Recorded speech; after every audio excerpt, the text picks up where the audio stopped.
ભાનોલી ઉદ્યોગ મંડળની ચૂંટણી ટળી જવા સાથે 6 સભ્યો જનરલ કેટેગરીમાં બિનહરીફ બન્યા છે. રિઝર્વ કેટેગરીમાં 3 સભ્યો બિનહરીફ થયા છે. 10 બેઠક માટે યોજાનાર ચૂંટણીમાં હાલ 9 સભ્યો બિનહરીફ બન્યા, જ્યારે 1 બેઠક ખાલી રહી છે. 7 પૈકી 1 ઉમેદવારે ફોર્મ પરત ખેંચી લેતા સતત 7મા વર્ષે ચૂંટણી ઠરાઈ છે.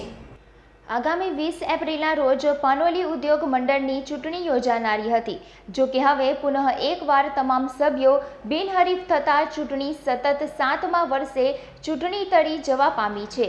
કુલ 10 બેઠક માટે ચૂંટણી જાહેરાત કરાઈ હતી, જેમાં 6 જનરલ કેટેગરી અને 4 રિઝર્વ કેટેગરી માટે ચૂંટણી યોજાનાર હતી.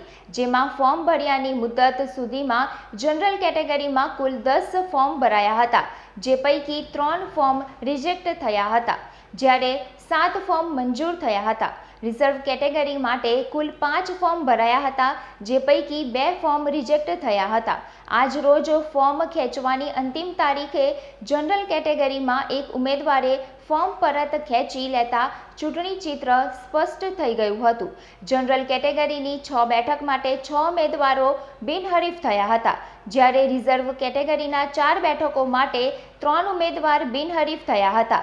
કુલ 10 બેઠક માટે યોજાયેલ ચૂંટણીમાં 9 સભ્યો બિનહરીફ બન્યા હતા, જ્યારે રિઝર્વ કેટેગરીના 1 બેઠક ખાલી રહી જવા પામી હતી.